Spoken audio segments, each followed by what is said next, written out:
ad-libbed one of the most famous lines in the film. Is there any big Klopek fans here that want to venture what that line was? Anyone take a guess? Right over there.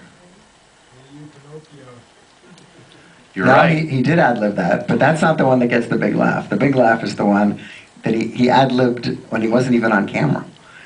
That's a 9 on the tension scale, Rube.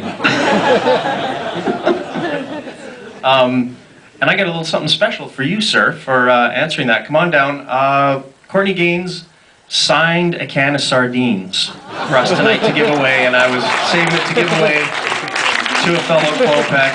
There it is. It's like The Price is Right. Yeah. Thank you. Don't eat them all in one place. Yeah, don't eat them around Joe. I mean, originally I would have liked to maybe have like some sort of contest involving sardines to give away some stuff, and I thought, I don't want to get banned from the Lightbox. So, anyways,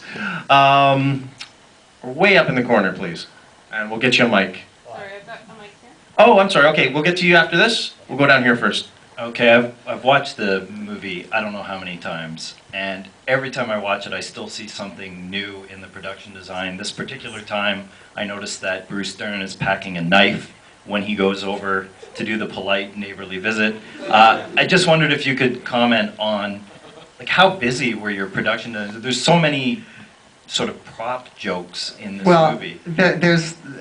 It's not unlike a lot of my movies. As again, I said I was a Mad Magazine kid, and the fun about Mad Magazine was that you could read it over and over, and you'd look in the corners of the frame, and there would be these little gags that you hadn't noticed when you were just reading it for the continuity.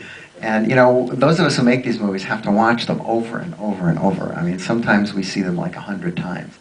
And it's always nice to be able to stick something into the frame that you can forget that you even put there.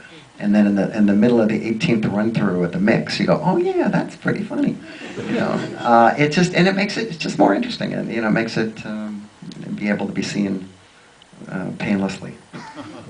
I used to obsess over Matt as well, and the little Sergio cartoons in the margins, so I'd have to go back and find them. So I think that's one of the great things about all of Joe's films, is the little references and the little things that you can go back. You go on the IMDb and it's just chock full of trivia.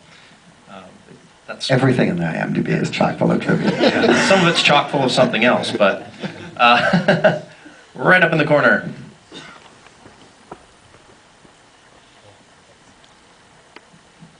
You know, I was just wondering, and it's kind of funny, it's part of the reason why I came tonight. I was talking to my 12-year-old nephew, and we were watching a Tom Hanks movie. We were watching Castaway. He wanted to watch Castaway. And then my dad brings up to him, you know, he's like, you know, Tom Hanks always used to do like comedies, like funny movies, you know.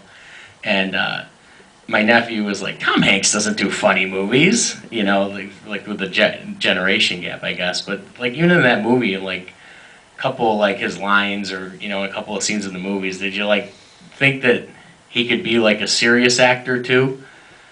Like, yeah, I think he's serious in that last scene when he's yelling at everybody. You know, he was always a good actor, and he's a really nice guy. And if anybody deserves the success he's had, he does. I think as the movies became more important, quote unquote, obviously that usually seldom includes comedies, because people think of important movies as movies that don't make you laugh. I mean, look at the Academy Awards, how many comedies have ever won anything? It's just not, they're not really exalted to the level of movies that are serious. And because Tom is a well-known actor and a big star, he tends to do, it's more likely to be kidnapped by Somali pirates than he is to fall in a hole, you know. We'll wrap up soon. We got time for a couple more questions. I do want to interject with another one, though. I want to make sure we cover the score a little bit more. I also noticed on this viewing that the score drives this film a lot more than I think most movies. It kind of gives it almost a horror movie vibe, like you're pushing things in that direction. Tell us a little bit about what you wanted for the score. Well, you know, I work with Jerry Goldsmith on almost all my movies, and when you make a picture, you have to have a temp score in order to be able to show it to the studio or show it to a preview or whatever, and I would tend to use the same music over and over, and it was always Bernard Herrmann, and it would piss the hell out of Jerry.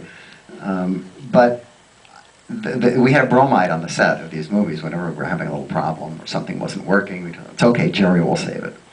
And it was always true that when you went to the movie at the scoring stage and you heard the picture with the music, it became a different movie every time.